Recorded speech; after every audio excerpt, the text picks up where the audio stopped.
everyone, so today I will be giving a story time of how I moved to Japan at 23, and then I will also be giving tips at the end of how you can also do it.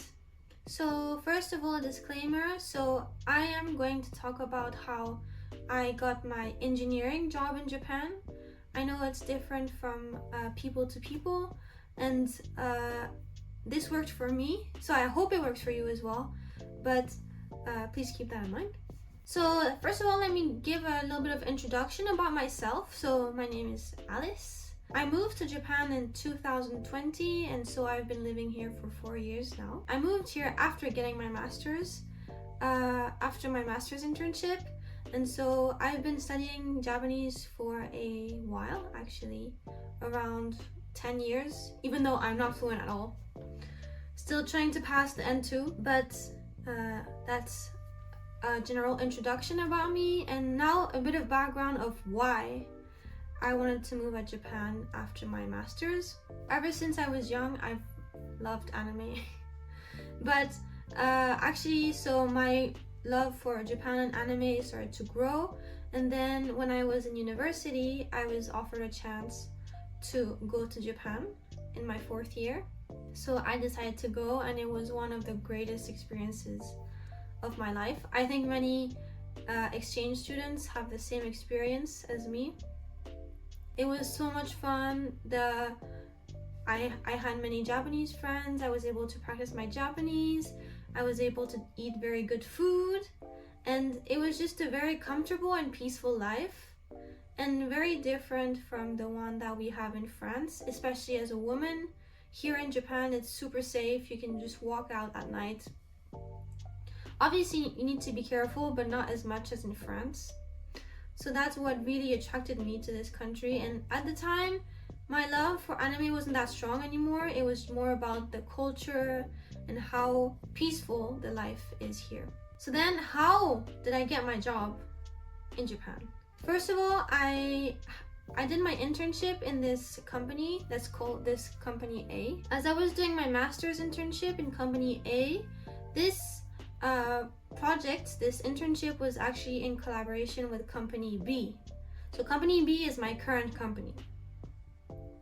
As I was doing my internship, I got to know many people from Company A and Company B, because every day I was working with them together. I got to know the company culture, what kind of products they sell, what kind of atmosphere the work culture, the work life is, and also work-life balance, as well as general like daily task, what you would do if you work there.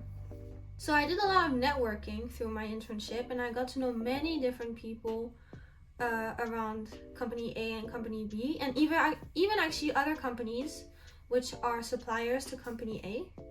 So Company B, my current company, is a supplier of Company A. And then I had the choice to make, should I continue working for Company A or Company B? In the end, I decided to go for Company B, because I thought that Company B offered more international choices, and also I really like Company B's work ethics and current work-life balance that they offer, and also amazing products. Super interesting, super advanced technologically. I really thought this would be a great opportunity for me. So when you have these big engineering companies, obviously they're a bit international. They're very international.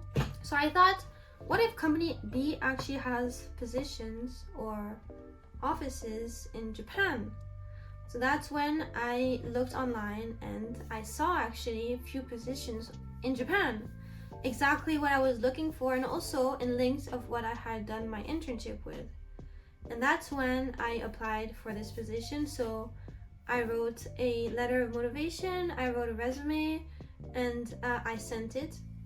And I think what really sparked the interest is that I had already done an internship in collaboration with Company B, and that I was a new graduate as well that was quite motivated to really join this company. I studied so much for the interviews. all kinds of questions. At the time, there was no chat GPT, so I had to do everything myself. Look up online. My dad helped a lot. And after 3 interviews, and also quite very early interviews because of the time difference, I finally got the offer. And it was really amazing. They had this whole relocation package, which included the moving, the airplane ticket, and as well as at the time the quarantine hotels. And so then after all of that, I was able to move to Japan. Now some tips and what I've learned actually through this whole experience. First of all, your master's internship or any kind of internship is really important to determine what kind of company or what kind of future your professional career has. People don't really think as internships as such a big thing, but actually it can be the gateway for you to get to know people all around the world. So that's my first thing. Choose your internship wisely and do a lot of networking. What I think really helped is that during my interviewing and my resume and my letter of motivation making period, I was really invested in this because this was my dream goal, actually, to work for this company and to be in Japan. That was like 2 of the greatest things I could have ever accomplished at that time. So that's why I was giving my full attention to this, and I was really studying hard. And obviously those kinds of questions, for example, that interviewers ask you, like, why are you applying for this position? What do you know about the company? You need to make sure that you answer those questions perfectly, because that is what's going to show those people that you really care about this. One more thing I would like to say is that you have to be very flexible. So obviously, because of the time difference, sometimes you're gonna have to do interviews super early, and also you're gonna have to study quite a lot. And also you need to be flexible and adapt well as well to the Japanese culture, because that's something also that they're going to test, is if you can actually be in Japan. And the last thing that I would say is that you should have appropriate expectations for your job in Japan, and also you have to kind of prioritize what you want. For me, all that mattered was that I was joining this company and that I was working in Japan.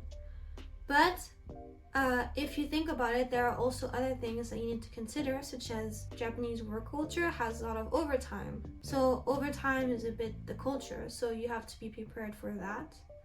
And I think also, you know, that the salary here is not as much, especially compared to US salaries, because the cost of living here is quite low, especially if you live in the countryside like I do. If you live in Tokyo or like big cities, I think that might be different. So that's all of my tips. I really hope that this helped you and that you were able to see my story time and get to know me as well. If you have any questions, please let me know in the comments. And I look forward to seeing you next time. Bye!